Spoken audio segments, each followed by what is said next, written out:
In the last video मैंने बात की थी AEW की, जिस वीडियो में मैंने बताया था कैसे एक ट्वीट ने जन्म दिया था AEW को। एंड आई एम 100% श्योर मेरे सब्सक्राइबर्स में किसी ने वो वीडियो नहीं देखी, क्योंकि उस वीडियो की स्टैट्स ड्राई एज फक है। लेकिन कोई बात नहीं, you can check that video, better late than never. उस वीडियो में हमने सारी बातें की थी AEW के बारे में। वही AEW जो एक टाइम पर WWE को तगड़ा कॉम्पिटिशन दे रही थी। AEW ने WWE के डेवलपमेंटल टेरिटरी शो NXT को वेडनेसडे नाइट वॉर्स में रेटिंग्स में डिफीट किया। आज उसी AEW की रेटिंग्स barely 3 लाख टच कर पाते हैं। लोग लीस्ट इंटरेस्टेड हैं, सोल्ड आउट नहीं हो पाते, फ्लैगशिप शो बंद करना पड़ा एंड आयरॉनिकली खुद को सेल्फ प्रोक्लेम किया है place where the best wrestlers. इस वीडियो में हम बात करेंगे उन फैक्टर्स की जिसकी वजह से $1 बिलियन कंपनी इन कुछ ईयर्स में खत्म होने वाली है।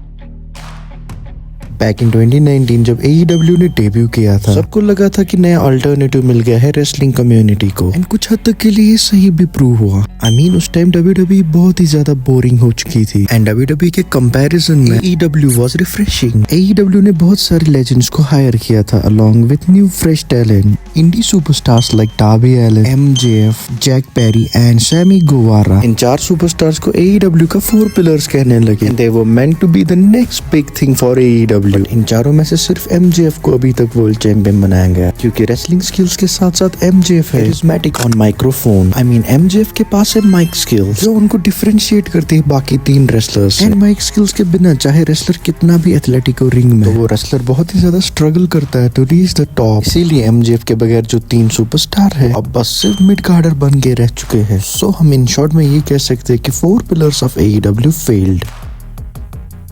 As I said earlier, AEW जब डेब्यू किया था टीवी पर, it was refreshing to see new faces, new gimmicks and new style of wrestling. AEW start हुआ था एंडिंग 2019 में। उसके नेक्स्ट ईयर यानी कि 2020 में COVID-19 हुआ था। WWE ने बहुत सारे सुपरस्टार्स को किया था release and as you all know AEW को ओन करते एक बिलियनियर टोनी रफीक खान। उन्होंने बहुत सारे WWE के एक्स एम्प्लॉयज को हायर किया। Superstars like Malakai Black, Miro, Claudio Castagnoli, Christian Cage, Adam Copeland, Samoa Joe, Keith Lee, Swerve Strickland, Ruby Soho, Andrade El Idolo, Hardy Boys, FTR, Mr. Brody Lee, Saraya, Athena, Mercedes Martinez, Bobby Fish, Kyle O'Reilly, Adam Cole, Roderick Strong and पता नहीं कितने सारे superstars WWE के AEW ने sign किए थे, जिसकी वजह से AEW ने सारा फोकस शिफ्ट किया इन एक्स WWE सुपरस्टार्स पर। अपने home grown talents like Ricky Starks, Wardlow, Jungle Boy, Luchasaurus, best friend and Sammy Guevara जैसे टैलेंट्स पर ध्यान नहीं दिया, जिसकी वजह से AEW को बहुत ज्यादा इम्पैक्ट हुआ एंड AEW बन के रह गई WWE का शैडो।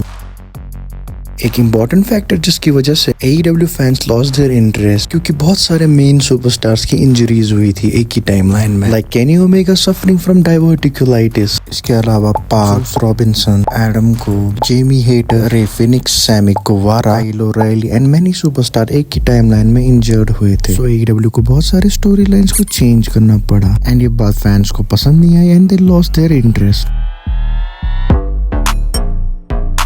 AEW के मेन स्ट्रीम होने का रीजन CM Punk भी है। बैक इन अगस्त 2021 AEW का रोस्टर बढ़ गया था and they needed a second weekly show, तो AEW ने अनाउंस किया था अपना सेकंड शो AEW Rampage। इसका पहला एपिसोड एयर होने वाला था इन शिकागो इलिनॉय में। एंड अगर आप लोगों ने मेरी पुरानी वीडियोस देखी है CM Punk सीरीज की, तो आप सबको पता होगा कि CM Punk शिकागो इलिनॉय से है। और ये भी पता होगा कि CM Punk ने 2014 में रेसलिंग से रिटायरमेंट लिया था due to his beef with WWE and wrestling fans बहुत मिस कर रहे थे CM Punk को पिछले 7 सालों से। Somehow CM Punk को साइन किया था टोनी खान ने। मेन स्ट्रीम रेसलिंग कम्युनिटी में एक रूमर थी तो, एंड ये रूमर प्रूव भी हुआ था सच। CM Punk ने प्रोफेशनल रेसलिंग में रिटर्न किया था AEW Rampage के फर्स्ट एपिसोड में इन शिकागो इलिनॉय अपने होम टाउन में। पूरी रेसलिंग कम्युनिटी पागल हो गई एंड किसी को भी यकीन नहीं हो रहा था कि CM Punk वापस आ गए। CM Punk का करियर बहुत अच्छा रहा AEW में। became 2-time AEW world champion there। CM Punk की कितनी खतरनाक लेगेसी एंड स्टारडम है। इवन दो वो 7 साल रेसलिंग से दूर रहे, पंक बहुत ही ज्यादा खुश थे। He had legendary rivalries with Darby Allin, Eddie Kingston, Jon Moxley and MJF। CM Punk का AEW करियर बहुत ही अच्छा चल रहा था until CM Punk की बैकस्टेज लड़ाई हुई थी केनी ओमेगा एंड यंग बक्स के साथ एंड CM Punk को सस्पेंड किया गया था। फाइनली 2023 में CM Punk वापस आते हैं AEW में। टोनी खान एंड AEW ने तीसरा शो अपना लॉन्च किया था कोलिजन के नाम। शो के लाने का मकसद यही था कि Punk एंड बहुत सारे सुपरस्टार साइन होंगे कोलिजन के साथ। उनके साथ भी सीएम पंक की लड़ाई हुई थी। सुपरस्टार रहेंगे डायनामाइट पर। AEW ने अपने ही सुपरस्टार की स्प्लिटिंग की। सीएम पंक कोलिजन शो के हेड थे, wireless Bucks and Kenny Omega चला रहे थे डायनामाइट शो को। अब सब कुछ ठीक था AEW में अनटिल ऑल इन लंदन, जो AEW का सबसे बड़ा पे पर व्यू था आज तक। ऑल इन लंदन में जंगल बॉय जैक पेरी का मैच था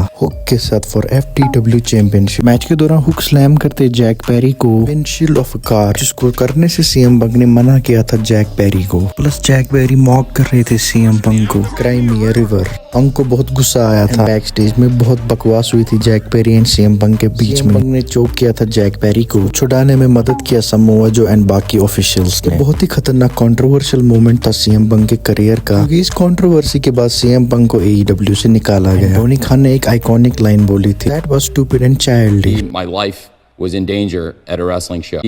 My life was in danger at a wrestling show. And बहुत सारे मंथ्स के बाद AEW ने वो फुटेज रिलीज किया था डायनामाइट के एपिसोड पर। उन्हें लगा था कि ये फुटेज रिलीज करने से बहुत ज्यादा कंट्रोवर्सी होगी, ये कंट्रोवर्सी से उनकी रेटिंग्स पुश हो जाएंगी। लेकिन ये डेट्रीमेंटल प्रूव हुआ AEW के लिए, क्योंकि पंक ने ऑलरेडी ये पॉडकास्ट में सब कुछ बता दिया था वर्बली। फुटेज की वजह से प्रूव हो गया कि सीएम पंक सही बोल रहे हैं। शॉर्ट हम कह सकते हैं AEW ने अपने पैरों पर कुल्हाड़ी मार ली by releasing this footage. And ever since then तब से AEW वापस नहीं कर पा रही है कमबैक। AEW की TRP एंड टिकट सेल्स गिरती ही जा रही है विद एवरी वीक, क्योंकि numbers don't lie, they spell disaster for AEW। The numbers don't lie, and they spell disaster for you.